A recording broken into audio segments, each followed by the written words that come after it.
پتر 6 سالانه اف آواهی ماینانی وروک و بریار بو اف آواهی بو خلکی کم درآمد و کردار بید لیده گل دست پیک ناقیران دارایی کار لسرداوی اینا نا آبان آواهیان جی بداوی هاتیه کم درآمد و کردار باجر آمده که زوربه آن گنج و تازه خزان پیکیناینه هیویاوه ای که بون که ببنه خودی یک جوان آواهیان و جه کرداری قرطال بن لاورا داخواز جلاین پیوندی داد کن که دست به تمام که نوان آواهیان بکنده که او جوه روشه قرطال ببن. جورا خالكيف صناعي بيخن آمدی باجرا که بچیکه آمدی مازن نابیتن مال هاي سيشار عائلة اكمال دا جهوي بارتانكا بيجن حكمت ما شقة تشكرين جي بس او شقة تلون نيفالو نوكا اف شقة تمام بباند عالم بو جار عالم بو صناعي كبيد و بخشن جدا بند داشن بخو جارا خود جارا خوب صناعي اخن اگر اف پروژه اول مريب که هاتیا دانم تنه نها بنیاته اگر او بهت چاره سر کردن یا کامل کن دار خوزش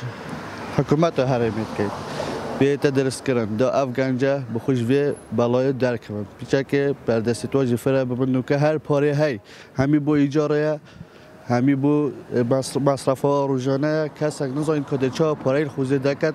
چون که جه سکنی نه درست لیبری نخوره از خوک گنجک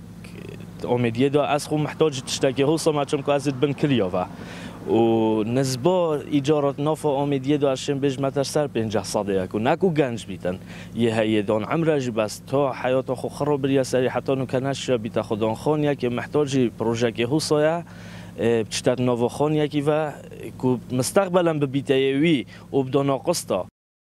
بوی مبسته مسردان آقای مقامی قضا امیدی که لقای مقام قضا امیدی دیار که که پروژه دست آن دانی نلا و رانشن هیچ لیدوانه که لیدو را استاندن اوی پروژه بدن دستگاه را گاندنه. هر برای که تلفون ما پیوندی به اندیازار پروژه هاتا کرن دیار که دم داوی اینانا پروژه دیارنین و قیران اگر را استاندن اوی پروژه بویا. اف پروژه آکن جبونه دکویدا تاخی مرب که سر به قضا امیدی که چندین شقه پنجقاطی پیک دهات.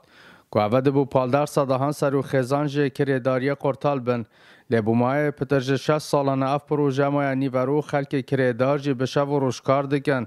دوه قیرانه دا بتنه دا پاره کرداری خود دابین بکن. اسام عبدالرحمن گلی کردستان قضا امیدیه